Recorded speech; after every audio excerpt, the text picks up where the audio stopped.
If you are someone who legally carries a gun concealed, you're probably getting tired of being portrayed as paranoid. I know I am. Are there paranoid people who conceal carry? Of course there are. Just like there are paranoid people who don't conceal carry. And there are paranoid people who wear tinfoil hats and refuse to eat food that has been microwaved.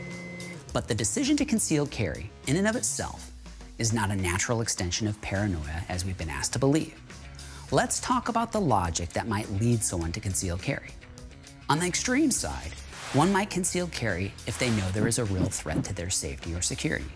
Perhaps they are a victim of domestic violence who has left their abuser. Perhaps they have received credible threats from someone who doesn't agree with their public statements or opinions. Perhaps they hold a high-profile position or role that is controversial. In these instances, the decision to arm oneself is not even remotely paranoid. It is, instead, the height of rational thinking. In a less extreme, but equally valid instance, one might conceal carry because they have perceived that their safety is their personal responsibility. In this case, they are not expecting someone else to keep them safe. As a society, we have long celebrated personal responsibility.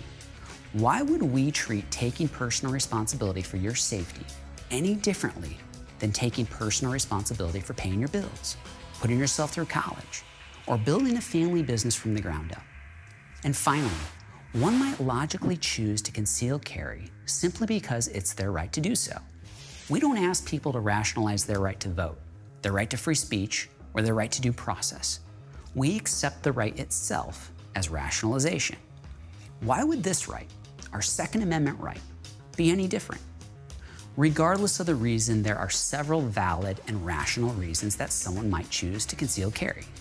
So to everyone out there who tries to portray this as paranoid thinking and evidence of an irrationally suspicious mind, consider this.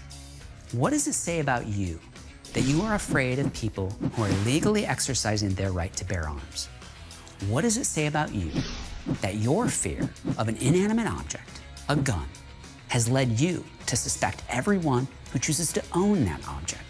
And what does it say about you that you are afraid of the almost 10 million legal concealed carry gun owners in the US who don't commit crimes every year? Who's the paranoid one now?